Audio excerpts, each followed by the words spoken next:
학교폭력근절위원회로부터 시상식에 초청받아 유의미한 상을 부여받게 되었다. 이곳에 서기까지 정말 부단히도 노력했다. 소감 발표를 통해 나를 이 자리에 있게 해준 아내에게 감사한 마음을 전하기로 결심하고 단상 위에 올랐다. 2012년 5월 12일이었습니다.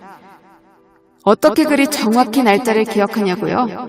제가 그때 가수 공이로비를 좋아했거든요.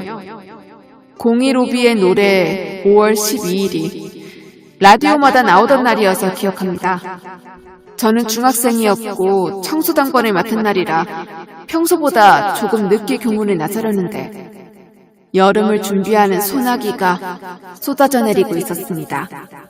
부모님은 늘 바쁜 분들이었고 그래서 저는 항상 민감하게 일기예보를 체크했었죠. 미리 준비한 큰 우산의 우쭐함을 느끼며 우산을 펼치고 모퉁이를 돌아서는데 한 여자아이가 담벼락에 붙어 온몸이 젖은 채 부들부들 떨고 있더라고요. 그리고 저를 보더니 온몸을 감싸고 고개를 휙 돌려버립니다. 비에 젖어 몸에 붙어있는 교복이 창피해서였겠죠.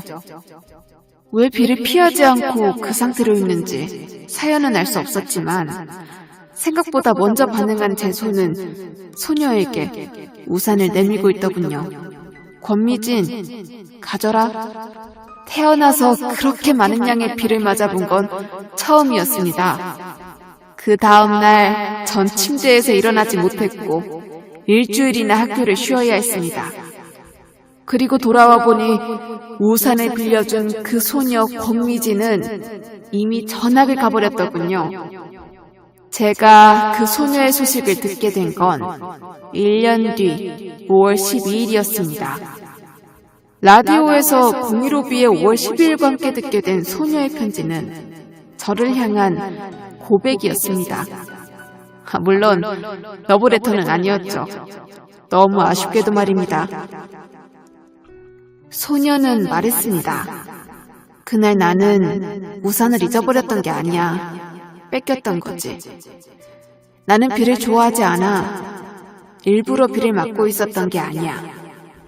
1시간 동안 비를 맞고 있으라는 명령에 복종하기 위해서였어.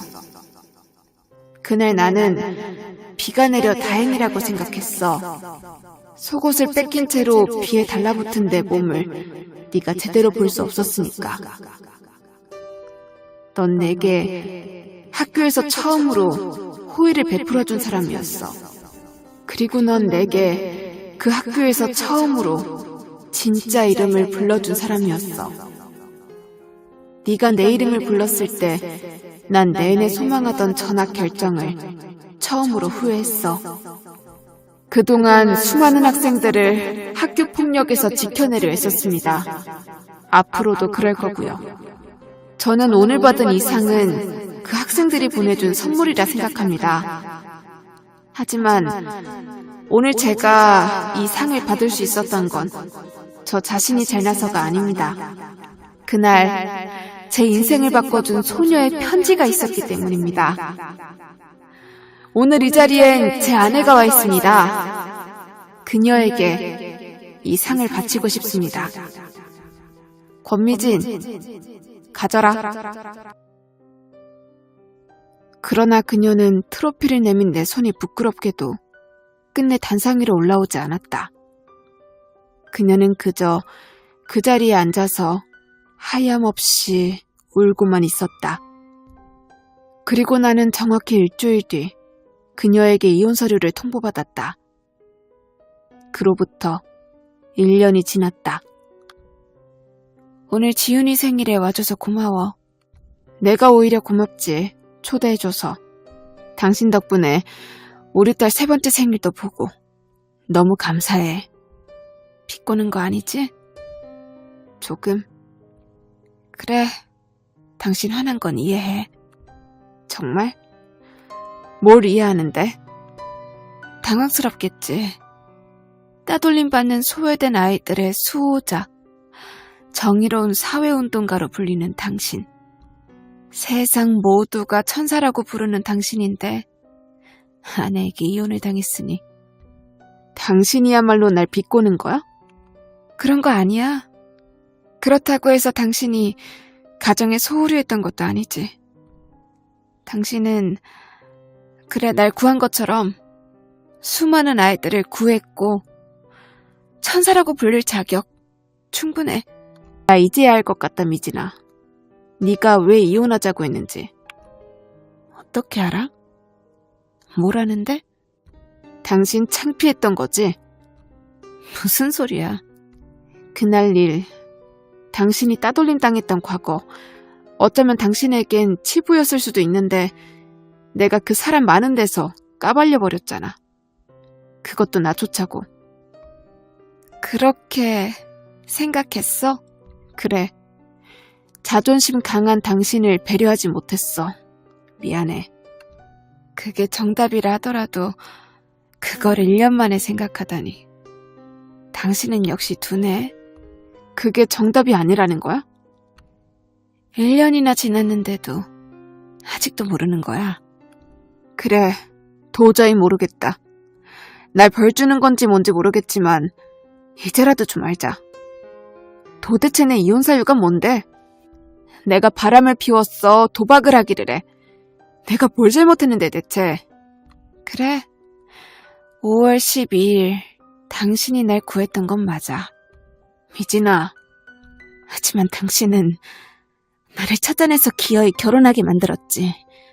그리고 이제야 겨우 회복하고 있는 나를 다시 중학생 때의 나로 밀어넣었어. 그때의 지옥으로 떨어뜨렸어. 그게 무슨 소리야. 내가 뭘 어쨌는데. 당신 언젠가 TV에 나와서 말했지? 사람은 사회적 동물이라고. 그러니 따돌림은 사회적 살인이나 다름없다고. 그 말을 지금 왜 하는 거야? 난 말이야, 당신과 결혼한 이후 매일같이 당신네 식구들로부터 사회적 살인을 당했어. 뭐? 당신 일요일이면 매번 거르지 않고 가족들끼리 호텔 레스토랑에서 식사했던 거 기억나? 그게 뭘, 며느리 힘들까봐 아버지께서 배려하신 거잖아. 그래. 그리고 그날에 빠질 수 없는 유익거리 기억나? 무슨 음식의 존중을 표하기 위해 모든 대화를 프랑스어로 해야만 했었지?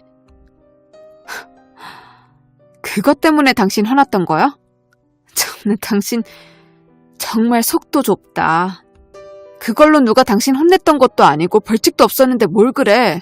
가벼운 기품과 놀이일 뿐이잖아. 끝까지 가식적이네. 명수씨, 이봐요 한명수씨. 나 알고 있었어. 뭘? 당신들이 그날 식사 시간에 무슨 말을 했었는지 말이야. 미진이 쟤는 아직까지 제대로 된 식사 예절을 모르는구나. 아니 잠깐만. 머리에 뇌가 아니라 푸아그라가 들어차 있나 봐요. 제발아. 자기 욕하는지도 모르고 좋다고 웃는 거 정말 경박스럽구나. 웃는데 이에 시금치 껴있어 엄마. 깔깔깔. 그만해. 당신 뭐야? 프랑스어 할 줄 아는데 모른 척 했었던 거야? 아니, 나 프랑스어 할 줄 몰라. 지금도 여전히. 그런데 어떻게? 당신 누나가 날 가르치면서 이름 대신 불렀던 말이 쎄해서 그 단어만 죽으라고 외워서 친구에게 물어봤었어. 아니 잠깐.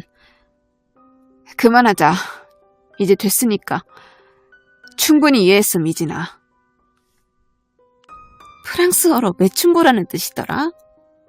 그 단어가 튀어나올 때마다 미친놈처럼 웃던 당신의 모습이 아직도 눈에 선해. 그리고 그게 더 아파. 20년 전 속옷을 뺏긴 채 비를 맞고 교정에 서 있었을 때보다 더.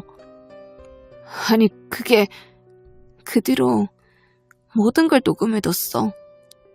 그날 나눴던 모든 대화.